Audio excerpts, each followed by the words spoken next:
Nama lengkapnya adalah Abu Abdullah Muhammad bin Ismail, bin Ibrahim bin Al-Mughirah, bin Badrisbah Al-Jufi Al-Bukhari, namun beliau lebih dikenal dengan nama Bukhari. Beliau lahir pada hari Jumat, tepatnya pada tanggal 13 Syawal 194 Hijriah, tanggal 21 Juli tahun 810 Masehi, di Bukhara, Uzbekistan, Asia Tengah. Kakeknya bernama Bardisbeh, turunan Persia yang masih beragama Zoroaster. Tapi orang tuanya, Muhurah, telah memeluk Islam di bawah asuhan Al-Yaman El-Jafi. Sebenarnya masa kecil Imam Bukhari penuh dengan keprihatinan. Di samping menjadi anak yatim, juga tidak dapat melihat karena buta. Tidak lama setelah lahir, beliau kehilangan penglihatannya tersebut. Ibunya senantiasa berusaha dan berdoa untuk kesembuhan beliau. Alhamdulillah, dengan izin dan karunia Allah, menjelang usia 10 tahun matanya sembuh secara total. Imam Bukhari adalah ahli hadits yang termasyhur di antara para ahli hadits sejak dulu hingga kini bersama dengan Imam Ahmad, Imam Muslim, Abu Dawud, Tirmidzi, An-Nasai, dan Ibnu Majah. Bahkan dalam kitab-kitab fikih dan hadits, hadis-hadis beliau memiliki derajat yang tinggi. Sebagian menyebutnya dengan julukan Amirul Mukminin fil Hadits, pemimpin kaum mukmin dalam hal ilmu hadits. Dalam bidang ini, hampir semua ulama di dunia merujuk kepadanya. Tempat beliau lahir kini termasuk wilayah Rusia, yang waktu itu memang menjadi pusat kebudayaan ilmu pengetahuan Islam sesudah Madinah, Damaskus dan Baghdad. Daerah itu pula yang telah melahirkan filosof-filosof besar seperti Al-Farabi dan Ibnu Sina.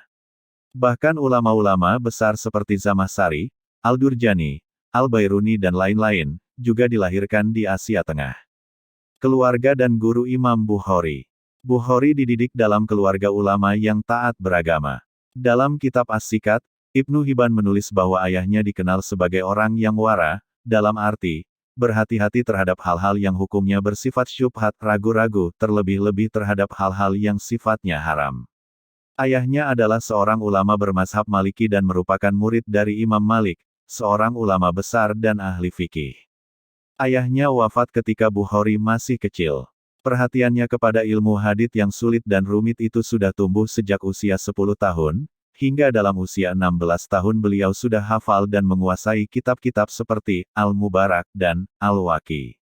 Bukhari berguru kepada Syekh Ad-Dahili, ulama ahli hadits yang masyhur di Bukhara.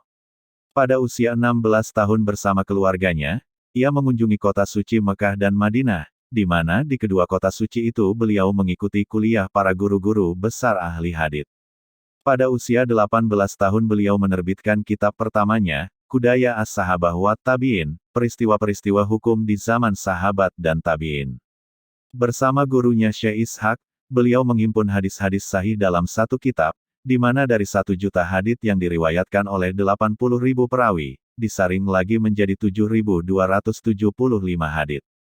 Di antara guru-guru beliau dalam memperoleh hadits dan ilmu hadits antara lain adalah Ali bin Al-Madini, Ahmad bin Hanbali, Yahya bin Ma'in, Muhammad bin Yusuf Al-Faryabi, Maki bin Ibrahim Al-Bahi, Muhammad bin Yusuf Al-Baikandi dan Ibnu Rahwahi. Selain itu ada 289 ahli hadits yang hadisnya dikutip dalam kitab sahihnya. Karya-karya Imam Bukhari. Karyanya yang pertama berjudul Qudaya As-Sahabah wa Tabi'in. Peristiwa-peristiwa hukum di zaman sahabat dan tabi'in. Kitab ini ditulisnya ketika masih berusia 18 tahun.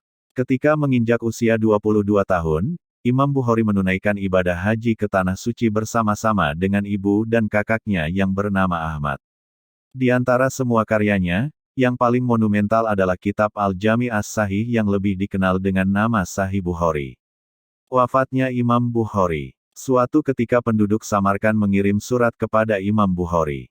Isinya, meminta dirinya agar menetap di negeri itu, Samarkand. Ia pun pergi memenuhi permohonan mereka. Ketika perjalanannya sampai di Hartan, sebuah desa kecil terletak 2 farsak, sekitar 10 km, sebelum Samarkand, ia singgah terlebih dahulu untuk mengunjungi beberapa familinya. Namun di sana beliau jatuh sakit selama beberapa hari. Dan akhirnya meninggal pada tanggal 31 Agustus tahun 870 Masehi, 256 Hijriah, pada malam Idul Fitri dalam usia 62 tahun kurang 13 hari. Beliau dimakamkan selepas salat zuhur pada hari raya Idul Fitri. Sebelum meninggal dunia, ia berpesan bahwa, jika meninggal nanti jenazahnya agar dikafani 3 helai kain, tanpa baju dalam dan tidak memakai sorban. Pesan itu dilaksanakan dengan baik oleh masyarakat setempat, semoga ilmu dan amalnya bermanfaat untuk kita semua, amin.